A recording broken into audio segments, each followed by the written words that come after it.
5 நிமிஷத்துல வண்டி எடுத்துறோம். சாயங்காலம் 5 மணிக்கு வண்டி எடுத்துன்னு வந்துருக்குற. சாரி மச்சான், கொஞ்சம் லேட் ஆயிடுச்சுடா.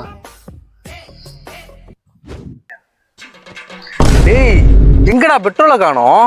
மச்சான், நீ என்கிட்ட வண்டி எங்கடா கொடுத்த? பெட்ரோலை கொடுக்கலையே. இதுக்கப்புறம் நீ வண்டி கேட்டு வருவல்ல, மாநிலத்து வாயில அடிக்கிறவா. டேய், எங்கடா இண்டிகேட்டரு?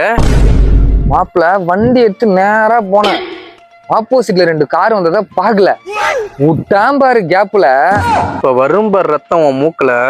என்ன மாப்பிள்ள, எங்கேயோ ஊந்து வாரு வந்துன்னு கார் கேப்ல விட்டோன்னு கதை சொல்லினுக்கிறியா? ஆமா, நான் டைரக்டர், ஒரு ப்ரொடியூசரு. கதை சொல்லி படம் எடுத்து பங்களா கட்ட போறாங்க. இதெல்லாம் உன்கிட்ட கேட்டுனுக்கல, முதல்ல பணத்தை தொய்ய. டேய் டேய் டேய், இதுக்கப்புறம் உன்ட்ட வண்டி கட்டணும் வச்சுக்கேன், செருப்பால் எடுறா. Phone okay. ஹலோ, சொல்லுப்பா. இது ரேஷன் கடையில் அரிசி மூட்டத்துக்கு வண்டி எடுத்து தரணுமா? வேறு சூர்யாட்ட வாங்கிட்டு வரேன். சூர்யா, இதால வேணுமா இதால வேணுமா?